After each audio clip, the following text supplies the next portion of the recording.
कोशी नदीलाई भारत प्रवेश गरेपछि दामोदर भनिन्छ। कसरी सम्झिने भन्दा कोसौं टाढा जाने गर्छन् दाम कमाउन भनेर सम्झिने। कोशी नदीलाई के भनेर सम्झिने? कोसौं टाढा किन जाने गर्छन्? दाम कमाउन। दामबाट के? दामोदर भनेर सम्झन सकिन्छ। त्यसै गरिरहेको छ कर्णाली नदीलाई भारत प्रवेश गरेपछि घागरा भनिन्छ। कसरी सम्झिन्छौँ भन्दा नालीमा घागरा खोलेर जानुपर्छ। कर्णाली भनेपछि के सम्झ्यौँ? नाली। नालीमा के खोलेर जाने? सर्ट। होइन के त? घागरा। घागराबाट के सम्झिनु साथीहरू?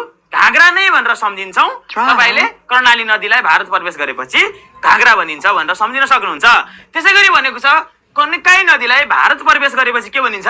बिरिङ भनिन्छ। यसलाई कसरी सम्झिन्छौँ भन्दा कन्यौ भने भिरङ्गी लाग्छ। हो, तपाईहरु पनि धेरै नकन्नु होला।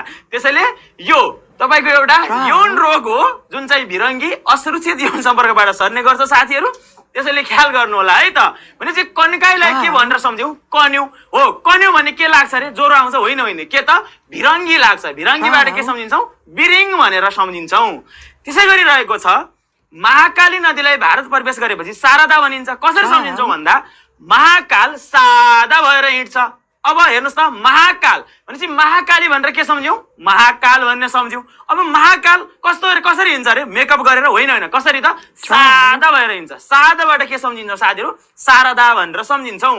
त्यसै गरी रहेको छ मेची नदीलाई भारत प्रवेश गरेपछि महानन्दा भनिन्छ। कसरी सम्झिने भन्दा मेचमा बसिरहन्छन् आफूलाई महान ठान्ने नन्द हो।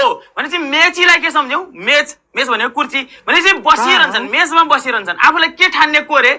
महान ठान्ने नन्द हो। महान ठान्ने नन्दबाट के सम्झिन सक्छौँ? महानन्दा। भनेपछि मेची नदीलाई भारत प्रवेश गरेपछि महानन्दा भनिन्छ भनेर सजिलै जान्न सकिन्छ, बुझ्न सकिन्छ, सम्झन सकिन्छ। त्यसै गरी रहेको छ हेर्नुस् बबई नदीलाई भारत प्रवेश गरेपछि के भनिन्छ? सरयू भनिन्छ।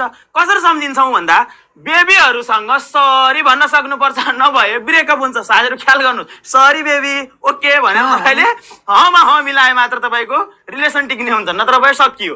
भनेपछि साथी हेर्नुहोस् त बबईलाई के भनेर सम्झियौँ? बेबीहरू भनेर सम्झिने हो। बेबीहरूसँग के भन्ने रे? नाइ होइन कहाँ हुन्छ? होइन त्यस्तो भन्ने त होइन। के भन्ने? सरी बेबी भन्ने हो। सरीबाट के सम्झिन्छौँ? सरयू भनेर तपाईले सम्झिन सक्नुहुन्छ। बबई नदीलाई भारत प्रवेश गरेपछि सरयू भनिन्छ। हो, बेबीहरूसँग के भन्न सक्नु पर्यो? सरी भन्न सक्नु पर्यो है त साथीहरू।